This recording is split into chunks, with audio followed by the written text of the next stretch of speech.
Hello everyone, hi and welcome to this episode of The Honorable Human.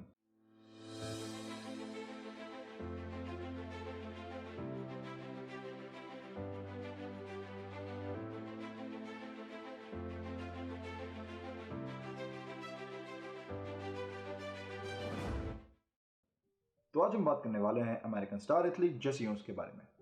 तो उनके बारे में कोई बात स्टार्ट करने से पहले हमें उनकी लाइफ को समझना होगा from the very beginning till his and.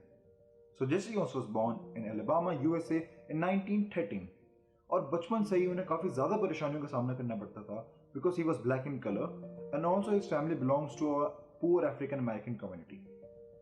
और शायद यही वो कारण था कि बचपन से ही जेसी ओन्स ने अपनी प्रॉब्लम का सॉल्यूशन खुद ही निकालना स्टार्ट कर दिया था।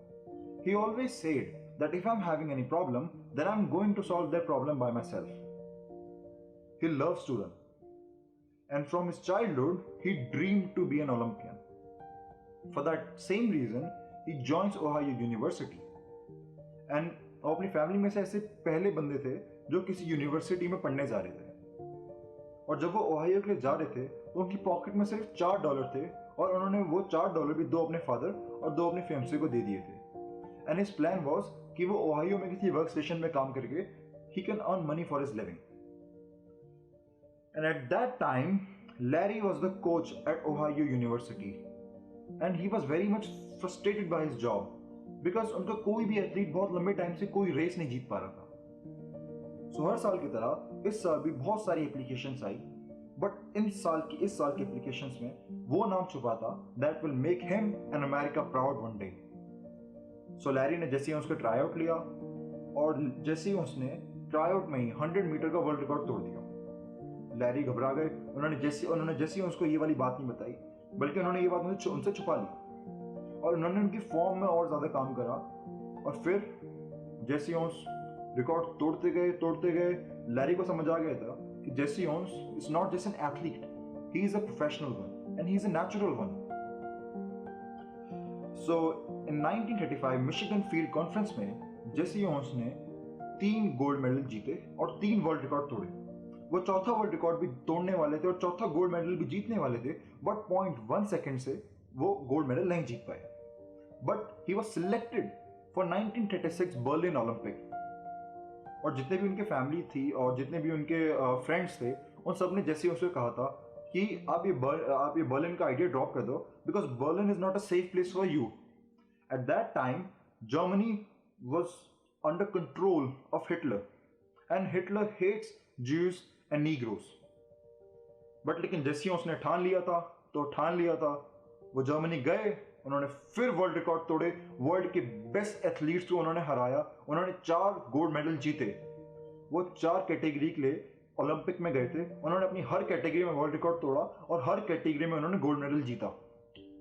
और अब पूरा स्टेडियम उनको उनके टैलेंट से उनको सम्मान दे रहा था। अब कोई भी उनके कलर के ऊपर कोई भी कमेंट नहीं कर रहा था। And by the age of 66, Jesse Owens died of lungs cancer because he was a very heavy smoker. So this was the life of American star athlete Jesse Owens. और मैंने पर्सनली उनकी life से 3 बहुत ज्यादा important चीज सीखी हैं। The first one is always focus on your goal, no matter what is the condition.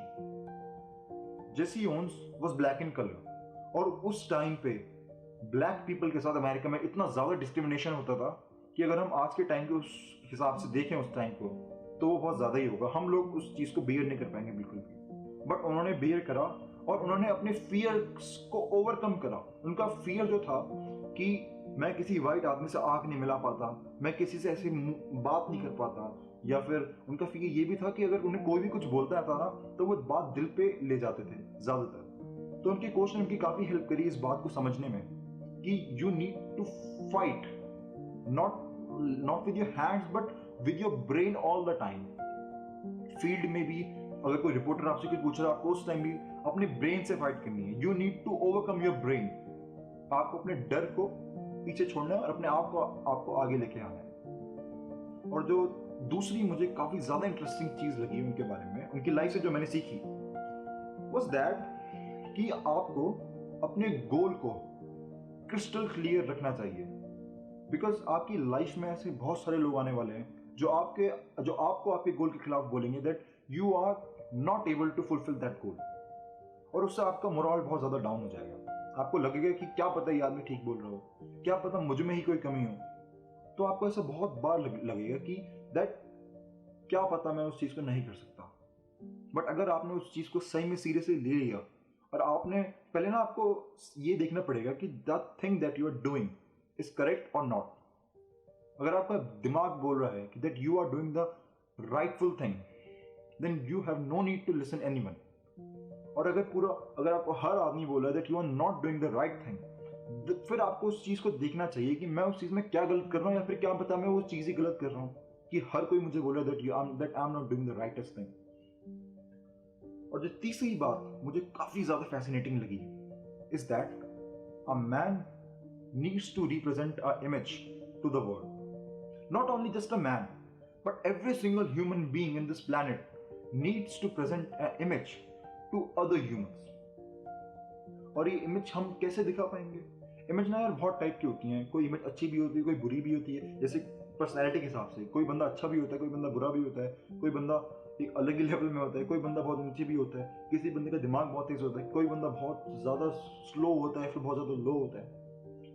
तो वो ही चीज़ बाद में जाके हमारी लाइफ में रिफ्लेक्ट होती है। तो what we can do is, अगर हम किसी भी चीज़ में पीछे हैं, या फिर अगर हमें किसी भी चीज़ की कमी है किसी भी चीज़ के लिए, तो हमें अपनी पूरी कोशिश करनी चाहिए to overcome that thing. If you are, अगर आपको कोई ऐसी प्रॉब्लम है कि आप बहुत सारे लोगों के बीच नहीं बोल सकते, then you need to try in front of your family members, in front of a mirror, और in front of anyone, even your friends. और अगर आपको कोई ऐसी दिक्कत है कि आप पढ़ाई में वीक हैं, या फिर आपको किसी और चीज में ज्यादा interest, like if you are interested in something else then education, then you need to, आपको ना खुद को समझाना पड़ेगा कि आप ये जो स्टेप उठाएंगे, क्या ये स्टेप सही होगा, और इस स्टेप के आउटकम्स क्या होंगे, क्या ये मेरे खिलाफ होंगे, या फिर जैसा मैं सोच रहा हूँ वैसा ही होगा सब कुछ। क्योंकि जैसा आप सोचते हैं वैसा तो होना बहुत ज्यादा मुश्किल ही होता है, बट क्या पता। सो ये वो 3 चीजें हैं जो मैंने जेसी ओन्स की लाइफ से सीखी और मुझे काफी ज्यादा अच्छी लगी।